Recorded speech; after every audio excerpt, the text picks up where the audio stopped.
ಪೈಪೋಟಿ ಜಾಸ್ತಿ ಇದೆ, 28 ಜನ ಇದ್ದಾರೆ. ಆಯ್ಕೆ ಪ್ರಕ್ರಿಯೆ ಹೇಗೆ? ಈಗಾಗಲೇ ಅದು ನಾಮಿನೇಷನ್ ಆಗಿ ಕೇವಲ ವೋಟಿಂಗ್ ಮಾತ್ರ ಬಾಕಿ ಇದೆ. ಎಲ್ಲ ಪ್ರೊಸೆಸ್ ಮುಗಿದಿದೆ. ಕೋರ್ಟ್ನಿಂದ ತಡೆ ಆಜ್ಞೆ ಬಂದಿತ್ತು, ತಡೆ ಆಜ್ಞೆ ತೆರವಾಗಿದೆ. ಇವತ್ತು ವೋಟಿಂಗ್ ಇದೆ. ಅದು ಈ ವೋಟಿಂಗ್ ಹೋಗ್ತಾ ಇದ್ದಾರೆ. ಎಲ್ಲರೂ ಕೂಡಿಸ್ಕೊಂಡು ಯುನಾನಿಮಸ್ ಆಗಿ ಸೆಲೆಕ್ಷನ್ ಮಾಡಿದ್ವಿ. ಈಗ 1 ಗಂಟೆ ನಂತರ ಅವ್ರು ಹೋಗಿ ವೋಟಿಂಗ್ ಮಾಡ್ತಾರೆ. ವೋಟಿಂಗ್ ಆದಮೇಲೆ ನಿಮಗಾದ್ರೂ ಬ್ರೀಫ್ ಮಾಡ್ತಾರೆ. ಸರ್, ಈಗ 13 ಜನನೇನೋ ಆಯ್ಕೆ ಮಾಡೋದಕ್ಕೆ ಸಿಎಂ ನಿಮಗೆ ನಿರ್ದೇಶನ ಕೊಟ್ಟಿದ್ರು ಅಂತ, ಆಯ್ಕೆ ಆಯ್ತಾ ಅಥವಾ ಎಲ್ಲರೂ ಒಪ್ಕೊಂಡ್ರೆ? ಯಾಕಂದ್ರೆ ಒಪ್ಕೊಂಡಿದ್ದಾರೆ, ಎಲ್ಲರೂ ಒಪ್ಕೊಂಡಿದ್ದಾರೆ. ಅವ್ರಿಗೆ ಆ ಪ್ರಕಾರ ಹೇಳಿದ್ದೀವಿ. ಆ ಪ್ರಕಾರ ನಾವು ವಿನಂತಿ ಮಾಡ್ಕೊಂಡಿದ್ದೀವಿ. ಯುನಾನಿಮಸ್ ಆಗಿ ಮಾಡ್ಕೊಂಡು ಬರ್ರಿ ಅಂತ ಹೇಳಿದ್ದೀವಿ. ಆ ಪ್ರಕಾರ ಈಗ ಅವ್ರು ಹೋಗ್ತಾರೆ. ವೋಟಿಂಗ್ ಆದಮೇಲೆ 1 ಗಂಟೆ ನಂತರ ನಿಮಗೆ ಬ್ರೀಫ್ ಮಾಡ್ತಾರೆ. ಈಗ ಸಹಕಾರ ರಂಗ ಅಂತಂದು ಹೇಳಿದ್ರೆ ಇಲ್ಲಿ ಪಕ್ಷಗಳಿಗೆ ಜಾಸ್ತಿ ಆದ್ಯತೆ ಇರಲ್ಲ, ಅವರವರ ವೈಯಕ್ತಿಕ ಮತ್ತು ಸಹಕಾರ ರಂಗದಲ್ಲಿ ನಾವು ಪಕ್ಷಾತೀತ ಜಾತ್ಯತೀತವಾಗಿ ಈಗ ಸೆಲೆಕ್ಟ್ ಮಾಡಿದ್ದೀವಿ. ಸರ್, ಈಗ KMF ಎಲೆಕ್ಷನ್ನು, ಅದರ ಜೊತೆಗೆ ನಿಮ್ಮ ಸಹಕಾರ ಅಪೆಕ್ಸ್ ಬ್ಯಾಂಕ್ ಇರಬಹುದು, ಯಾವ್ಯಾವ ಡೀವ್ ಇದಾವೋ ಅದನ್ನೆಲ್ಲರೂ ಮಾಡಿಸ್ತೀವಿ. KMF ಯಾವಾಗ ಆಗಬಹುದು ಸರ್? 15-20 ದಿವಸದೊಳಗೆ ಅದನ್ನು ಮುಗಿಸ್ತೀವಿ. KMF ಕಡೆ ಎರಡೂ ಮುಗಿಸ್ತೀವಿ. ಸರ್, ನಂಜೆ ಫಿಕ್ಸ್ ಆಗಿದೆ ಸರ್, ಅಪೆಕ್ಸ್ ಬ್ಯಾಂಕ್ ನೋಟಿಸ್ ತೆಗಿಬೇಕು.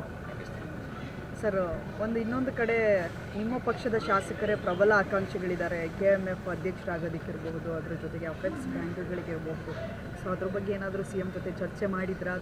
ಅದ್ರ ಬಗ್ಗೆ ಇನ್ನೂ ಚರ್ಚೆ ಇಲ್ಲ. ಕರೆದು ಚರ್ಚೆ ಮಾಡಿ ನೋಟಿಸ್ ಕ್ಲಿಯರ್ 7 ಡೇಸ್ ನೋಟಿಸ್ ತೆಗಿಬೇಕಾಗತ್ತೆ. ಆ ನೋಟಿಸ್ ಆದಮೇಲೆ ಆ ಎಲ್ಲ ಡೈರೆಕ್ಟರ್ನ ಕರಿತೀವಿ. ಅವರೆಲ್ಲರ ಅಭಿಪ್ರಾಯ ಸಂಗ್ರಹ ಮಾಡಿಕೊಂಡು ಯಾರನ್ನು ಮಾಡಿದರೆ ಸೂಕ್ತ ಆಗ್ತದೆ ಅದನ್ನು ಮಾಡ್ತೀವಿ. ಸರ್, ಇದರ ಜೊತೆಗೆ ನಿನ್ನೆ ಸದನ ಮುಗಿದಿದೆ. ಸದನದಲ್ಲಿ ನಾಗೇಂದ್ರ ಅವರ ವಿಚಾರಕ್ಕೆ ಇದರಿಂದ ರಾಜ್ಯದ ಜನರಿಗೆ ಯಾವ ಸಂದೇಶ ಕೊಡ್ಲಿಕ್ಕೆ ಮುಂದಾಗಿದೆ ಸರ್ ರಾಜಕೀಯ ಪಕ್ಷ? ಇದನ್ನು ನನ್ನ ಕೇಳೋದು ಸಮಂಜಸ ಅಲ್ಲ ಅಂತ ನಾನು ಭಾವಿಸ್ಕೊಂಡಿದ್ದೀನಿ. ವಿರೋಧ ಪಕ್ಷದವ್ರನ್ನ ಕೇಳಬೇಕು. ಯಾವ್ದ್ರಿಗೋಸ್ಕರ ನೀವು 1 ವಾರ ಈ ಸದನವನ್ನು ಹಾಳು ಮಾಡಿದ್ರಿ ಅಂತ ಅವ್ರನ್ನ ಕೇಳಬೇಕು. ನಾವು ಆರಂಭದಿಂದನೂ ಹೇಳ್ತಾ ಇದ್ದೀವಿ, ನಿಮ್ಮದು ಏನು ಚರ್ಚೆ ಮಾಡಿದ್ವಿ ಚರ್ಚೆ ಮಾಡಿ, ಸರ್ಕಾರ ಉತ್ತರ ಕೊಡುತ್ತೆ. ಅವರು ಆರೋಪ ಇದೆ, ಆರೋಪ ಸಾಬೀತಾಗಬೇಕಲ್ಲ. ಒಂದು ವೇಳೆ ಆರೋಪ ಸಾಬೀತು ಆದಮೇಲೆ ಅವ್ರನ್ನ ಏನಾದರೂ ನಾವು ಮಂತ್ರಿನ ಮಾಡಿದರೆ ಅವ್ರು ಮಾಡ್ತಕ್ಕಂಥ ಒಂದು ಪ್ರತಿಭಟನೆ ಒಂದು ಅರ್ಥ ಇರುತ್ತೆ. ಆರೋಪ ಅವ್ರ ಮೇಲೆ ಬರೀ ಆರೋಪ ಇದೆ.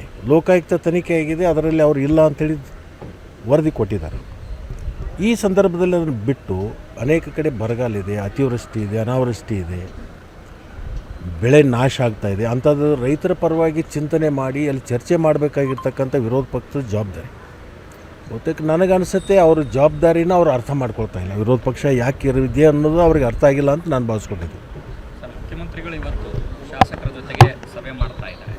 ಇದು ಮುಂದಿನ ಚುನಾವಣೆಗೆ ತಯಾರಿ, ಹಾಗಾಗಿ ಶಾಸಕರ ವಿಶ್ವಾಸಕ್ಕೆ ತಗೊಳ್ತಾ ಇದ್ದಾರೆ, ಕ್ಷೇತ್ರದಲ್ಲಿ ಅಭಿವೃದ್ಧಿ ಕೆಲಸಗಳಿಗೆ ಒತ್ತು ಕೊಡ್ತಾ ಇದ್ದಾರೆ ಅನ್ನೋಂಥ ವಿಶ್ಲೇಷಣೆ ನಡೀತಾ ಇದೆ. ನಾವು ಇದನ್ನು ಯಾವ ರೀತಿ ನೋಡ್ತಾ ಇದ್ದೀವಿ? ನೋಡಿ, ಇವತ್ತು ಕರೆದಿರ್ತಕ್ಕಂಥದ್ದು ಜಿಲ್ಲಾವಾರು ಶಾಸಕರನ್ನು, ಆ ಜಿಲ್ಲೆಗೆ ಏನು ಅಭಿವೃದ್ಧಿ ಆಗಬೇಕು, ಏನೇನು ಕೊಡಬೇಕು ಅಂತಕ್ಕಂಥ ಚರ್ಚೆಗೆ. ಇದು ರಾಜಕೀಯ ಭದ್ರತೆಗೋಸ್ಕರ ಅಂತಲ್ಲ.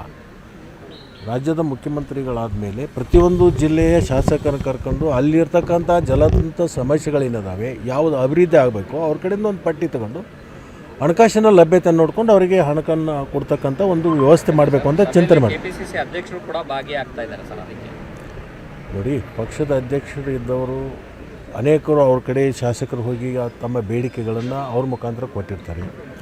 ಅವ್ರ ಹತ್ರ ಬಂದಿರತಕ್ಕಂಥ ಕೆಲವೊಂದು ಬೇಡಿಕೆಗಳನ್ನು ಮುಖ್ಯಮಂತ್ರಿ ಕೊಡ್ತಾರೆ. ತಪ್ಪೇನಿದೆ?